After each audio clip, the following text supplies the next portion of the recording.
नमस्कार, आप देख रहे हैं प्रदेश का सबसे भरोसेमंद news channel India news Uttar Pradesh Uttarakhand में हूं आपके साथ नलिनी पांडे। बड़ी खबर के साथ बुलेटिन की शुरुआत। बड़ी खबर लखनऊ से मिल रही है, जहां पर राज्य कर्मचारी संघ का एक बड़ा ऐलान सामने आया है और 5 साल संविदा पर रखे जाने का विरोध किया गया है। यूपी सरकार अपना आदेश वापस ले, कर्मचारी संघ का कहना है आदेश वापस नहीं लेने पर सरकार के खिलाफ होगा प्रदर्शन। बड़ी खबर इस वक्त की आपको बता रहे हैं, यूपी सरकार अपना आदेश वापस ले, ऐसा कहा जा रहा है। अगर आदेश वापस नहीं लिया गया तो होगा उग्र प्रदर्शन। कर्मचारी संघ एक साथ सरकार के खिलाफ उतरेंगे। तो एक बड़ी चेतावनी यहां पर जारी की जा चुकी है। लखनऊ से खबर, राज्य कर्मचारी संघ का एक बड़ा ऐलान, 5 साल संविदा पर रखे जाने का विरोध किया गया है।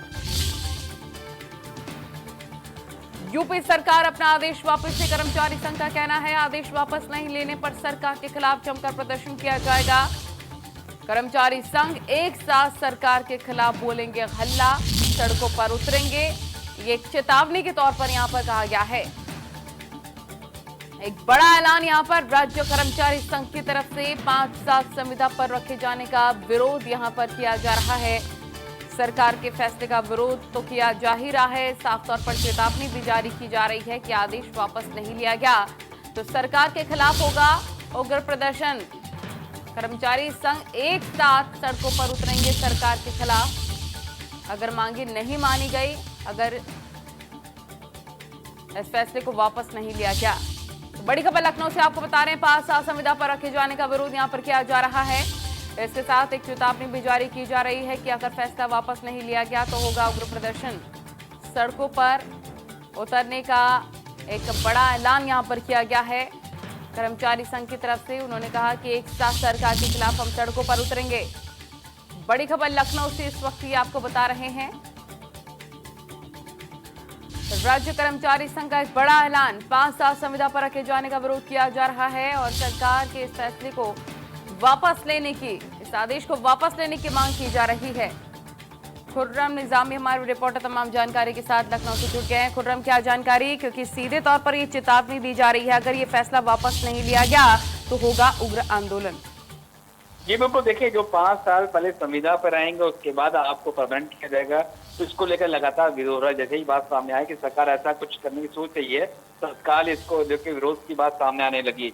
लेकिन अभी बात यह है कि प्रस्ताव तैयार हुआ, कार्मिक विभाग ने अभी भेजना है कार्मिक विभाग को, शासन को, तो शासन भी इस पर विचार करेगी। लेकिन जैसे ही बात सामने आई कि ऐसा प्रस्ताव तैयार हुआ, उसके बाद ही विरोध शुरू हो गया। तो अब देखना यह है कि सरकार इस पर दोबारा सोचेगी या कैबिनेट पास करके क्या उसको इस पर अमल में लाएगी, ये वक्त की बात है। लेकिन फिलहाल इस पर विरोध शुरू हो चुका है, चाहे राजनीतिक पार्टी हो, चाहे कर्मचारी नेता हो या कर्मचारी हो, इन सब ने इसकी मुखालफत करना शुरू कर दिया है। तो अब देखना यह है कि आगे सरकार इसको किस अंदाज में लेती है, क्या इसमें कुछ चेंजेस करती है या ड्रॉप करती है या यथास्थिति इसको लागू करती है, तो वक्त ही बताएगा।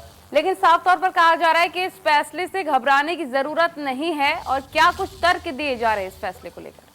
देखिए, जो सरकारों का ये कहना है कि हमने ये सिर्फ इसलिए किया है ताकि जो सरकारी कर्मचारी हो वो क्वालिटी प्रोडक्ट, क्वालिटी आउटपुट उसे मिल सके।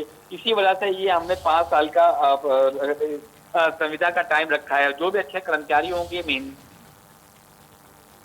खुद परमानेंट कर दिए जाएंगे, इसमें कोई वाद विवाद की जरूरत नहीं है। लेकिन वहीं पर जो कर्मचारी संघ है, कर्मचारी यूनियन है, उनका ये कहना है कि ये एक तरीके से बड़ी साजिश है कि यूनियन को खत्म किया जाए। क्योंकि आप संविदा पे होंगे तो जाहिर सी बात है कि आप किसी ऐसे कार्य में लिप्त नहीं हो सकते जो कि आपके एचओडी को नापसंद गुजरे, नागवार गुजरे, सरकार को नागवार गुजरे। तो इसके लिए बात की जा रही है। लेकिन अभी देखना ये है, क्योंकि अब देखिए जिस तरह की बयानबाजी हो रही है, अजय कुमार लल्लू भी कह रहे हैं कि 5 साल तक संविदा पर रखना जब युवाओं के लिए एक तरह से छलावा है उनके साथ, तो इस पर ये हवा मिलती हुई नजर आ रही है। जी बिल्कुल, देखिए ये एक ऐसा मुद्दा है जो कर्मचारी से जुड़ा हुआ है, युवाओं से जुड़ा हुआ है। जाहिर सी बात है कि पॉलिटिकल पार्टी इसको बनाना चाहती हैं, जितनी विपक्षी पार्टी हैं वो इसको बनाना चाहती है, इस तरीके से, इस अंदाज में इसको पेश करना चाहती हैं जिससे ये लगे कि जो मौजूदा सरकार है वो युवाओं के भविष्य और कर्मचारियों के भविष्य के खिलाफ है। इसी वजह से लगातार जो विपक्षी दल है इस पर लगातार बयान कर रहे हैं, और वहीं कर्मचारी संघ जो हैं उनके विरोध के स्वर ज्यादा तेज हो गए हैं। और उनका साफ तौर पर कहना है कि अगर सरकार नहीं देती तो हम विरोध करने सड़क पर आएंगे। और यही बात कांग्रेस और समाजवादी पार्टी ने भी कहा है कि अगर आप नहीं सजगते हैं और जागते हैं और इसको लागू करने की कोशिश करते हैं तो हम सड़क पे आकर के आंदोलन करेंगे। चाहे सदन हो चाहे सड़क हो, हम दोनों जगह आंदोलन करेंगे, दोनों जगह इसका विरोध करेंगे। ठीक है, बहुत शुक्रिया आपका तमाम जानकारी साझा करने के लिए। तो लगातार इस पर सियासत भी तेज होती हुई नजर आ रही है। अजय कुमार लल्लू का कहना है कि ये फैसला युवाओं के साथ महज छलावा है। आगे बढ़ेंगे खबर गोंडा से, आपको बता दें जहां पर भ्रष्टाचार की भेड़ चढ़ गई गौशाला, और गौशाला के नाम पर ब्लॉक प्रमुख प्रतिनिधि का एक बड़ा खेल सामने आया है। करोड़ों रुपए डकार गए ब्लॉक प्रमुख प्रतिनिधि रसूख के आगे नतमस्तक जिला प्रशासन। साथ ही कई सफेदपोश नेताओं का भी इसमें संरक्षण मिल सकता है। कचरा बाजार थाना इलाके का मामला, बड़ी खबर आपको बता रहे हैं जहां पर भ्रष्टाचार का एक बार फिर से ये पूरा खेल, काला खेल सामने आ चुका है। लेकिन प्रशासन सिर्फ और सिर्फ खाना पूर्ति करता हुआ नजर आ रहा है। गोंडा से खबर आपको बता रहे हैं, गौशाला के नाम पर ब्लॉक प्रमुख प्रतिनिधि का एक बड़ा खेल यहां पर हो चुका है। करोड़ों रुपए डकार गए हैं ब्लॉक प्रमुख प्रतिनिधि, और बताया ये भी जा रहा है कि कई सफेदपोश यहां पर शामिल हो सकते हैं, पैसे ऊपर तक पहुंचे होंगे, इसलिए कई और खुलासे भी, कई और नाम भी इसमें शामिल हो सकते हैं। कचरा बाजार का ये पूरा मामला बताया जा रहा है, करोड़ों रुपए का पूरा गबन का मामला। खबर गोंडा से आपको बता रहे हैं, गौशाला भ्रष्टाचार की भेंट एक बार फिर से चढ़ गई है। करोड़ों का खेल इसमें हुआ गौशाला के नाम पर। करोड़ों रुपए डकार गया ब्लॉक प्रमुख प्रतिनिधि, लेकिन कानों कान किसी को खबर नहीं लगी और जिला प्रशासन कुछ भी करता हुआ नजर नहीं आ रहा। कचरा बाजार थाना इलाके का ये पूरा मामला है। अब इस पूरे मामले में खुलासा हुआ है, कई और नाम भी इसमें बताया जा रहा है कि लिप्त हो सकते हैं, सफेदपोश नाम भी इसमें शामिल हो सकते हैं।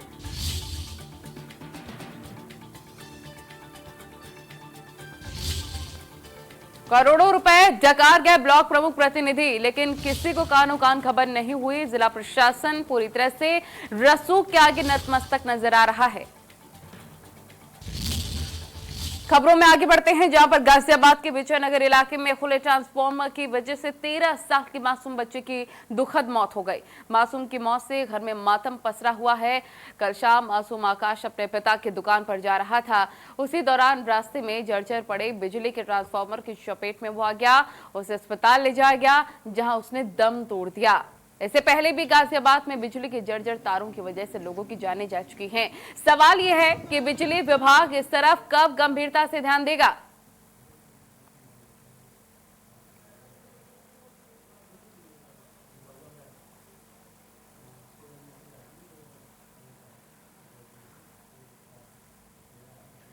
अब खबर ग्रेटर नोएडा से आपको बता दें, जहां पर 14 साल के किशोर के लापता होने का ये पूरा मामला, जहां बच्चे की साइकिल नहर में मिलने से हड़कंप मच गया। बदलापुर में बच्चे की गुमशुदगी का मुकदमा दर्ज हो चुका है। बच्चे के डूबने की जताई जा रही है आशंका। गोताखोर बच्चे को ढूंढने का प्रयास कर रहे हैं। 2 दिन से लापता बताया जा रहा है मासूम। ग्रेटर नोएडा से खबर, आसपास के इलाके में अफरा तफरी का माहौल भी नजर आ रहा है, और ये 14 साल का किशोर था जो कि लापता हो गया। लेकिन आशंका ये व्यक्त की जा रही है कि बच्चा शायद डूब गया होगा। गोताखोर बच्चे को ढूंढने का लगातार प्रयास भी कर रहे हैं। 2 दिन से लापता बताया जा रहा है ये मासूम बच्चा। अब खबर महोबा से, जहां पर घटनास्थल पर पहुंची एसआईटी की टीम। घटनास्थल का बारीकी से निरीक्षण किया गया है और अपर पुलिस अधीक्षक हैं जांच टीम के साथ। व्यापारी इंद्रकांत त्रिपाठी हत्याकांड की लगातार जांच कर रहे हैं।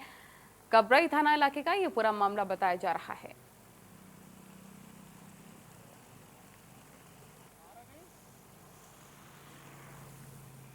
अब खबर हमीरपुर से आपको बता दें, सैकड़ों सपा कार्यकर्ता महोबा रवाना हो चुके हैं। मृतक व्यापारी इंद्रजीत के परिवार से मिलने वो निकले हुए हैं। पुलिस ने सभी को बस स्टैंड पर रोककर महिला डिग्री कॉलेज भेजा है।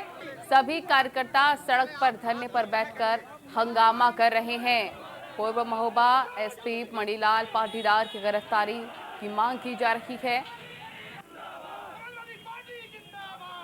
सीओ सहित 2 थाने के फोर्स मौके पर मौजूद हैं। सदर कोतवाली इलाके का ये पूरा मामला बताया जा रहा है।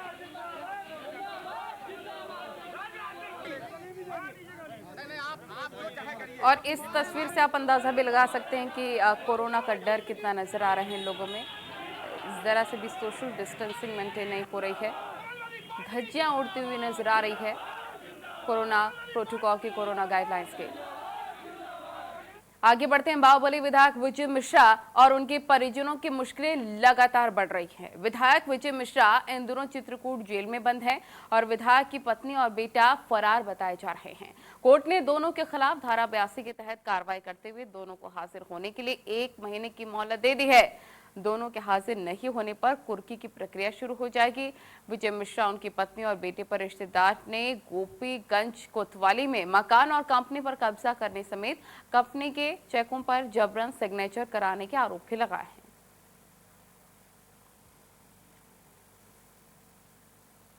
कि जब से मुकदमा पंजीकृत है तब से पुलिस पूरी गिरफ्तारी का उनके प्रयास कर रही है। उनकी पत्नी रामलली और उनका बेटा विष्णु, ये दोनों पुलिस से बचने के लिए बराबर भाग रहे हैं। अभी तक हमारी गिरफ्त नहीं आए। उनको पकड़ने के लिए और उन पर कानूनी शिकंजा कसने के लिए हमने 82 की कार्रवाई के लिए अप्लाई किया था, वो हमको मिल गई है, जिसमें उन्हें 1 महीने का टाइम दिया गया है कि वो 1 महीने के अंदर कोर्ट में हाजिर हो जाएं। अदरवाइज़ उनकी प्रॉपर्टी जो है वो कुर्क कर ली जाएगी। इस बीच एक बड़ी खबर लखनऊ से मिल रही है, जहां पर यूपी में अब स्टाम्प पेपर बंद होगा। बताया जा रहा है प्रदेश में भौतिक स्टाम्प की बिक्री पर अब रोक लगी है। प्रदेश सरकार पूरी तरह से इस पर रोक लगा देने वाली है और अब इस वित्तीय वर्ष में स्टाम्प छपाई का कोई भी ऑर्डर नहीं दिया गया है। ई स्टाम्प को बढ़ावा देने के लिए सरकार ने ये बड़ा कदम उठाया है।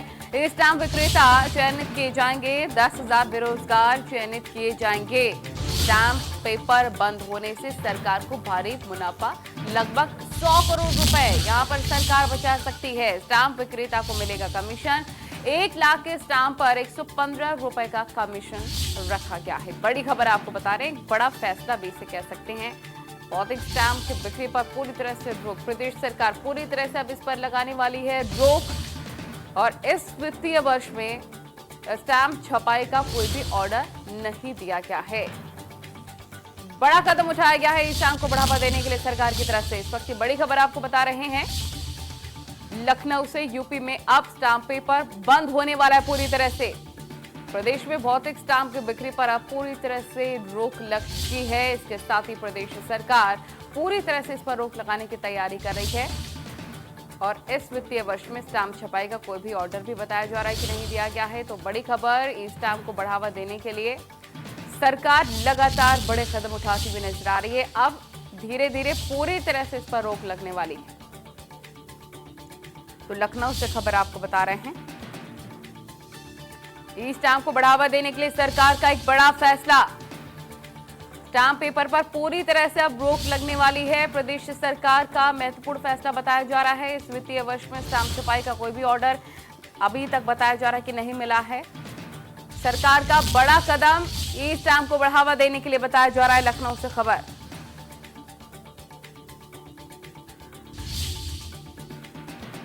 प्रदेश में भौतिक स्टाम्प की बिक्री पर अब रोक लग चुकी है। धीरे धीरे अब पूरी तरह से रोक लगाने की तैयारी प्रदेश सरकार की जा रही है और इस वित्तीय वर्ष में स्टाम्प छपाई का कोई ऑर्डर भी नहीं दिया गया है।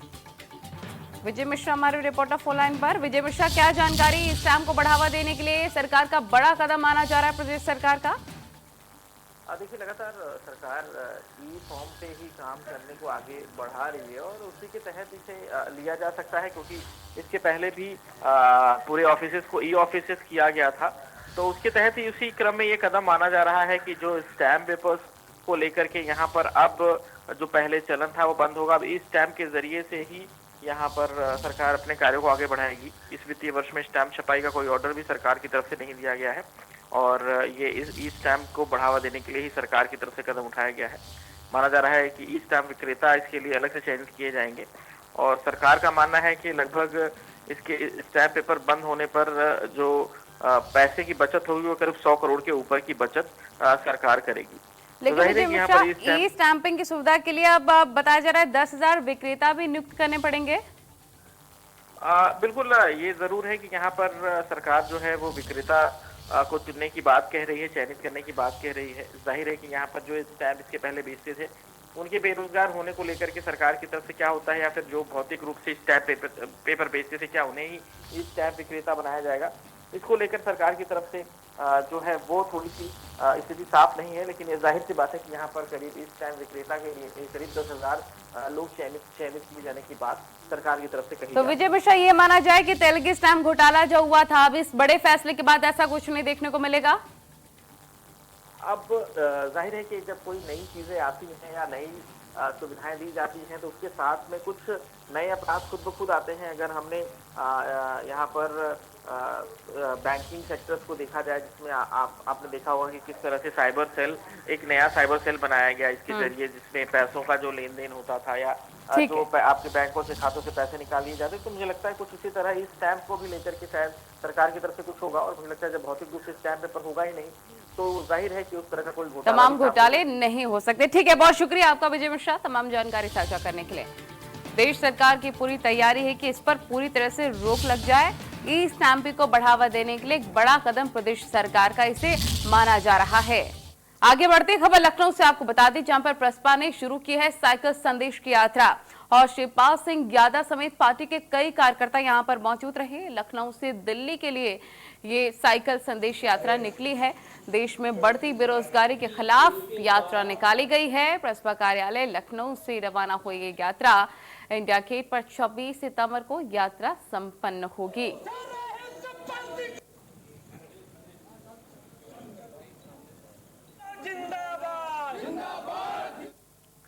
खबर लखनऊ से है और प्रसपा अध्यक्ष शिवपाल सिंह यादव ने क्या कुछ कहा है वो भी आपको सुनवा देते हैं। तो रोजगार मिले युवाओं को, उनका साफ तौर पर कहना है। आप निश्चित तौर पर रोजगार देना युवाओं को एक बड़ी प्राथमिकता कांग्रेस की तरफ से बताई जा रही है। उनका कहना है कि युवाओं के साथ छलावा हो रहा है। इसके साथ केंद्र सरकार पर भी निशाना साधते हुए वो नजर आ रहे हैं। उनका कहना है कि केंद्र सरकार युवाओं के लिए कुछ भी करती नजर नहीं आ रही है। परीक्षा होती है, मेन परीक्षा, उसमें अंग्रेजी की अनिवार्यता को हटाया है।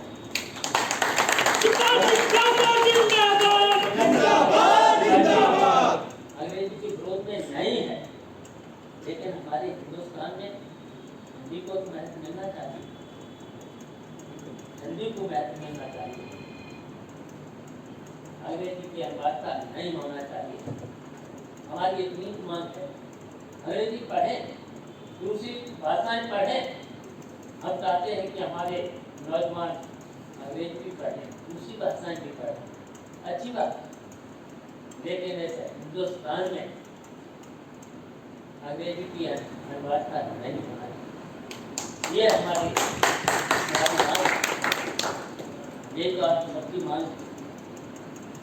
अगर मौका मिल जाता है आज आज़ादी के बाद, हमारे हिंदुस्तान में कितने लोग हैं, कितने लोगों की अंग्रेजी अच्छी है, सब किसान हैं, गरीब हैं, बुंदेलखंड से लेकर के मिर्जापुर से लेकर के वहाँ पर कितने गरीब लोग हिंदी भी नहीं जानते, अंग्रेजी तो दूर की बात है। हमारे उत्तर प्रदेश में कई ऐसे जिले उसमें हिंदी भी अच्छी तरह, अंग्रेजी तो दूर की बात है। कांग्रेस महासचिव प्रियंका गांधी का हमला सामने आया है। बाहरी सरकार पहले तो नौकरी ही नहीं दोगे, जिसको मिलेगी उसको 30 से 35 से पहले नहीं मिलेगी। फिर 5 साल अपमान वाली संविदा की बंधुआ मसूरी, अब कई जगहों पर 50 वर्ष पर ही रिटायर की योजना। युवा सब समझ चुका है, अपना हक मांगने वो सड़कों पर उतर चुका है।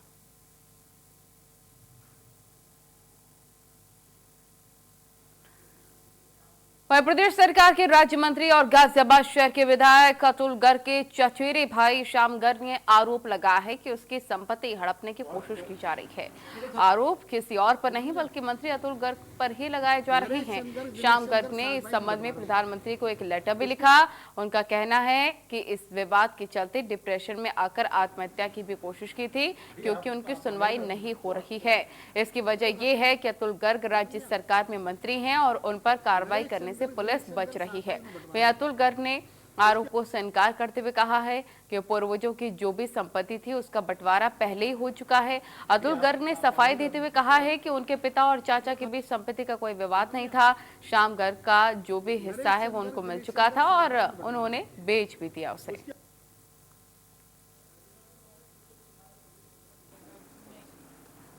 कि आप आ गए सर। बहुत देखो नहीं आप, नरेश चंद्र दिनेश चंद्र सात भाई में बंटवा।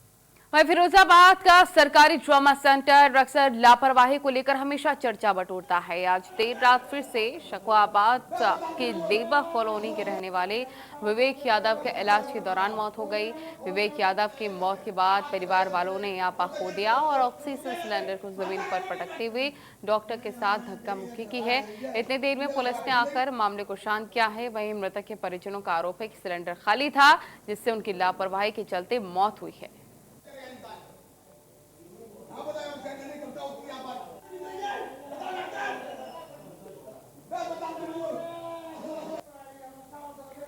खबर लखनऊ से, जहां पर एसजीपीजीआई प्रशासन पर गंभीर आरोप लगे हैं। स्टाफ नर्सों और डॉक्टरों का यहां शोषण हो रहा है और इसके साथ चेकिंग के नाम पर शोषण किया जा रहा है। ड्यूटी समाप्त होते ही स्टाफ नर्सों और डॉक्टरों को तलाशी के लिए भेजा जा रहा है। स्टाफ नर्सों और डॉक्टरों में विरोध किया तो फिर कहासुनी काफी ज्यादा हो गई। देर रात महिला स्टाफ का पुरुष गार्ड करते हैं चेकिंग। लिखित आदेश मांगने पर गार्ड भड़के।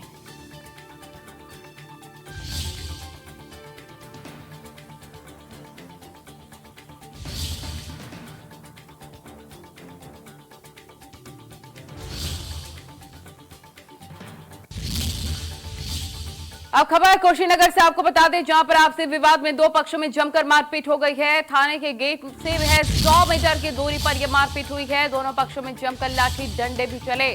मारपीट में दो लोग गंभीर रूप से घायल बताए जा रहे हैं। मारपीट का वीडियो सोशल मीडिया पर वायरल। ये हम वायरल वीडियो आपको दिखा रहे हैं। कुशीनगर से खबर, दोनों पक्षों में जमकर चले हैं लाठी और डंडे। ये देखिए तस्वीरें। मारपीट में दो लोग गंभीर रूप से घायल हैं। किस तरह का आपसी संघर्ष यहां पर देखने को मिल रहा है, तस्वीरों में आप साफ तौर पर देख सकते हैं। अब ये वीडियो काफी वायरल भी हो रहा है। पठेडवा थाना इलाके का मामला बताया जा रहा है। अब इस वायरल वीडियो के आधार पर जांच भी लगातार जारी है। आपसी विवाद में, ये आपसी विवाद था दोनों के बीच। किस तरह से देखे मारपीट हुई, बुरी तरह से लहूलुहान ये लोग नजर आ रहे हैं। घायल अवस्था में इनको इलाज के लिए अस्पताल में भर्ती करवा दिया गया। मारपीट का वीडियो सोशल मीडिया पर जमकर वायरल भी हो रहा है। पठेरवा थाना इलाके का ये पूरा मामला बताया जा रहा है। बड़ी खबर आपको बता रहे हैं कुशीनगर से। आपसी विवाद में दो पक्षों में जमकर मारपीट।